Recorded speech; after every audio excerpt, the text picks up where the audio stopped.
Welcome to జనం మాట. నేను మీ చంద్రబాబు గారు A1 ముద్దాగా ఒక కేసులో నమోదయ్యారు. ఆ కేసు ఏంటి, ఆ కేసు పూర్తి వివరాలు ఏంటి, మరి ఎప్పుడు అరెస్ట్ కాబోతున్నారు, మరి అరెస్ట్ చేస్తారా చేయరా, ఎన్నికల సమయంలో జగన్మోహన్ రెడ్డి గారి ప్రభుత్వం ఎందుకు ఇలాంటి చర్యలు చేస్తుంది అంటే ఖచ్చితంగా ఎన్నికల సమయంలో సానుభూతి వస్తుందని తెలిసినా కూడా అవినీతి పరులు ఎవరైనా ఉన్నా కూడా ఖచ్చితంగా ఎన్నికలను చూడకుండా అరెస్టుకు రంగం సిద్ధం చేస్తుంది వైఎస్ఆర్సీపీ పార్టీ ప్రభుత్వం అని చెప్పొచ్చు. ఎందుకు ఇలా చర్యలు తీసుకుంటుందంటే ఖచ్చితంగా జగన్ సర్కార్ ముందుకెళ్ళిపోయి వైఎస్ఆర్సీపీ పార్టీ అధికారంలో ఉన్నప్పుడు ఎవరికి అతిథులు కాదని చెప్పి చేశారు. అయితే ఆ కేసు పూర్వపురాలు ఒకసారి మనం చూస్తాం. ఫైబర్ ఫ్రాడ్ సూత్రధారి బాబే టెరాస్టాప్ కు అడ్డగోలుగా ఫైబర్ నెట్ ప్రాజెక్టు అంటగట్టారు. A1 Chandrababu, A2 Vemuru, A3 Koganti. నేరచరిత్రుడు వేమూరు కంపెనీకి పనులు బ్లాక్ లిస్ట్ నుంచి తొలగించి మరీ అప్పగింత. 333 కోట్ల తొలిదశ పనుల్లో ప్రజాధనం లూటీ. నకిలీ ఇన్వాయిస్లతో సెల్ కంపెనీల ద్వారా తరలింపు. విజయవాడ ఏసీబీ కోర్టులో సిఐడి ఛార్జ్ షీట్ చేసింది. ఎక్కడ విజయవాడ ఏసీబీ కోర్టులో కూడా అప్పుడు ఛార్జ్ షీట్ కూడా వేసింది. సాక్షి అమరావతి. కేంద్ర నిధులతో చట్టమైన ఫైబర్ నెట్ ప్రాజెక్టు స్కామ్ కేసులో మాజీ సీఎం చంద్రబాబు లూటీకి సంబంధించి కీలక ఆధారాలను సేకరించిన సిఐడి శుక్రవారం విజయవాడ ఏసీబీ కోర్టులో ఛార్జ్ షీట్ దాఖలు చేసింది. తనకు సన్నిహితుడైన నేర చరిత్ర కలిగిన వేమూరి హరికృష్ణకు చెందిన టెరాస్టాప్ కంపెనీకి అడ్డగోలుగా ఈ ప్రాజెక్టును కట్టబెట్టి చంద్రబాబు ప్రజాధనాన్ని స్వాహా చేసినట్లు ఆధారాలతో నిగ్గు తెలిసింది. ఈ నేపథ్యంలో A1 గా మాజీ సీఎం చంద్రబాబు, A2 గా టెరాస్టాప్ ఎండి వేమూరి హరికృష్ణ, A3 గా AP fibre net corporation in camp సంస్థల మాజీ ఎండి కోగంటి సాంబశివరావు ప్రస్తుతం దక్షిణ మధ్య రైల్వేలో చీఫ్ కమర్షియల్ మేనేజర్ తో పాటు మరికొందరు నిందితులు పేర్కొంది. అంటే ఏదైతే ఫైబర్ నెట్ కేసు ఉందో ఆ ఫైబర్ నెట్ కేసులో A1 గా చంద్రబాబు నాయుడు, A2 గా వేమూరి, A3 గా కోగంటి గారు ఉన్నారు. మరి ఎన్నికల నేపథ్యంలో ఖచ్చితంగా ఇలాంటి చర్యలు ఎందుకు తీసుకుంటున్నారు చంద్రబాబు నాయుడు గారిపై జగన్మోహన్ రెడ్డి గారు అంటే ఖచ్చితంగా ఎన్నికలు లేదు, ఇంకోటి లేదు, ఏది ఉన్నా కూడా సానుభూతి వచ్చినా రాకపోయినా ఖచ్చితంగా అవినీతి చేసిన వారిపై ఖచ్చితంగా చర్యలు తీసుకోవాలని జగన్ సర్కార్ సంకల్పం ఉంటుంది. అదే నేపథ్యంలో ఏసీబీ కోర్టుకు ఈ సిఐడి ఛార్జ్షీట్ దాఖలు చేసింది. మరి వీళ్ళని అరెస్ట్ చేస్తారా చేయరా, ఎన్నికల సమయంలో వీళ్ళు ముందస్తు బెయిల్తో తప్పించుకుంటారా లేదా అన్నది మనం చూడాలి. అయితే చంద్రబాబు నాయుడు గారు కోర్టులను మేనేజ్ చేయడంలో దిట్ట అని ప్రముఖులు, వైఎస్ఆర్సీపీ నాయకులు ప్రముఖంగా చెప్తుంటారు. ఈ నేపథ్యంలో చంద్రబాబు గారిపై ఖచ్చితంగా ఈ కేసు ఎన్ని రోజులు ఉంటుందని తెలియదు, కానీ ఖచ్చితంగా అరెస్ట్ అయ్యే నేపథ్యం అయితే ఖచ్చితంగా ఉంటుంది. ఎందుకంటే ఎన్నికల సమయంలో ఖచ్చితంగా ఎన్నికలు సమీపిస్తున్న తరుణంలో ఇలాంటి చర్యలు తీసుకోవడం తప్పు, మేము ఎలా ప్రచారం చేసుకోగలుగుతామని వీళ్ళు కోర్టులకు సబ్మిషన్ చేసే అవకాశం ఉంది. ఏదేమైనప్పటికీ A1 గా చంద్రబాబు నాయుడు గారు, A2 గా వేమూరు, A3 గా కోగంటి గారు ఉన్నారు. మరి ఎన్నికలు సమీపిస్తున్న తరుణంలో నారా చంద్రబాబుపై జగన్ ఇలాంటి చర్యలు ఎందుకు తీసుకుంటున్నారంటే ఖచ్చితంగా చంద్రబాబు గారు అవినీతి చేశారు, ఇన్ని రోజులు ఆధారాలు దొరకలేదు, ఆధారాలు ఇప్పుడే దొరికాయి కాబట్టి ఆ ఆధారాలు దొరికిన సందర్భంగా ఖచ్చితంగా చంద్రబాబు గారిని పూర్తిగా కోర్టులో పర్మిషన్ తీసుకుని అరెస్ట్ చేసే పరిస్థితి ఉంటుంది.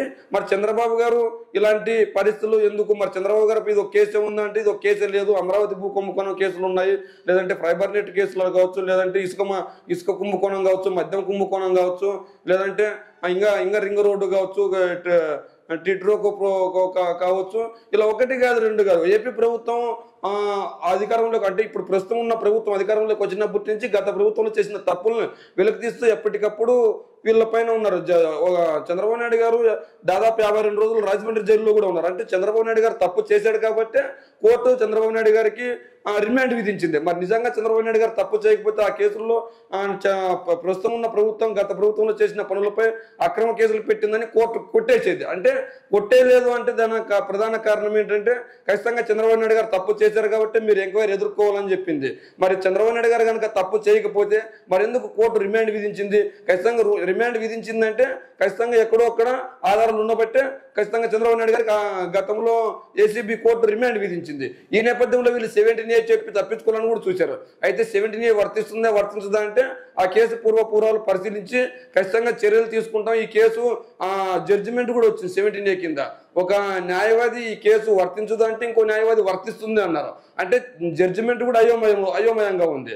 అంటే ఇప్పుడు ఒకరు వర్తిస్తుంది, ఇంకొకరు వర్తించదు అన్నప్పుడు ఖచ్చితంగా ఆ కేసుని ఇంకా పైకోర్టుకి అప్పీల్ చేసే అవకాశం ఉంటుంది. అప్పుడు ఖచ్చితంగా పైకోర్టులో వాదనలు విన్న తర్వాత మళ్ళీ తర్వాత చర్యలు తీసుకునే అవకాశం ఉంటుంది. మరి ఏదేమైనప్పటికీ చంద్రబాబు గారు ఖచ్చితంగా తప్పు చేశారు కాబట్టి ఆనాడు కోర్టులో రిమాండ్కి విధించింది. మరి చంద్రబాబు నాయుడు గారికి బెయిల్ వచ్చింది కదా అంటారు. అంటే సగటు మనిషి ఎవరికైనా బెయిల్ వస్తుంది. మరి చంద్రబాబు గారికి ఎందుకు బెయిల్ లేట్గా వచ్చింది అంటే చంద్రబాబు గారికి బెయిల్ బెయిల్ లేట్గా రాలేదు, వీళ్ళు బెయిల్ అప్లై చేసుకోవడం లేట్ చేశారు. ఎందుకు 17A పేరు చెప్పి ఖచ్చితంగా తప్పించుకునే ప్రయత్నం చేశారు. వీళ్ళు 17A పేరు చెప్పి పూర్తిగా ఈ కేసులు కొట్టేయాలని చెప్పి ఒక వాదన ఉంది. తప్పు చేసామో తప్పు చేయలేదన్నది కాదు, ప్రజాప్రతినిధుల చట్టం ప్రకారం 17A కింద లోపాలను అడ్డు పెట్టుకొని ఖచ్చితంగా తప్పించుకోవాలని చూశారు. అయితే ఈ కేసుకు సంబంధించి న్యాయవాదులు కూడా ఖచ్చితంగా పూర్తి వివరాలు విని ఖచ్చితంగా 17A కింద చంద్రబాబు నాయుడు గారిని అరెస్ట్ చేయొచ్చా చేయకూడదంటే ఖచ్చితంగా ఒకరు చేయొచ్చు, ఒకరు వర్తించదా అంటే ఇంకొకరు వర్తించదు అన్నారు. మరి ఏదేమైనప్పటికీ వర్తించదా పక్కన పెడితే వీళ్ళు తప్పు చేశారు తప్పు చేయలేదు అన్నది వాదించలేదు, కేవలం 17A కింద మాత్రం చెప్పి తప్పించుకోవాలని చూశారు. అయితే ఎంతకాలానికి 17A తెగేలా లేదని చెప్పేసి ఎట్టకేలకు బయటకు రావాలని చెప్పేసి ఆరోగ్య కారణాల రీత్యా బయటకు వచ్చే విధంగా ఫస్ట్ ప్రయత్నించారు. అయితే ఖచ్చితంగా బయటకు వచ్చిన తర్వాత వీళ్ళు పూర్తి శాశ్వత బెయిల్ కోసం అంటే మధ్యంతర బెయిల్ కాస్త శాశ్వత బెయిల్ అప్లై చేసుకో ఫస్ట్ ఆరోగ్య కారణాలు చెప్పి మధ్యంతర బెయిల్ తెచ్చుకున్నారు.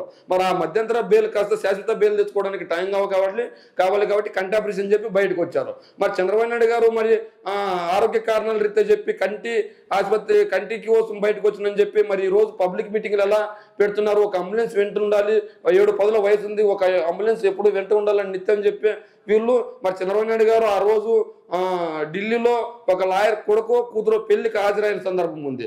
అంటే ఖచ్చితంగా చంద్రబాబు నాయుడు గారు లోపోల్స్ని అడ్డం పెట్టుకొని తప్పించుకోవాలని చూశారని వైసీపీ నాయకులు ఆ రోజు విమర్శలు చేశారు. మరి ఏదేమైనప్పటికీ ఫైబర్ బ్రాండ్ సూత్రధారి బాబే అని ప్రముఖంగా రాసి వచ్చారు. టెర్రరిస్ట్కి అడ్డుగోలుగా ఫైబర్ నెట్ ప్రాజెక్టు దోచిపెట్టిందన్నారు. మరి చంద్రబాబు నాయుడు గారు ఈ కేసులో అరెస్ట్ చేస్తారా అరెస్ట్ చేయరా అన్నది కాలమే నిర్ణయించారు. చంద్రబాబు గారిని అరెస్ట్ చేస్తారా అరెస్ట్ చేయరు అన్నది కాలమే నిర్ణయించారు. మరి ఏదేమైనప్పటికీ చంద్రబాబు గారు పై కేసులు పెట్టడం వైసీపీ ప్రభుత్వం కక్షపూరితమా లేదంటే సరైన మార్గంలోనే వెళ్తుందా అన్నది మీ కామెంట్ రూపంలో తెలియజేయండి.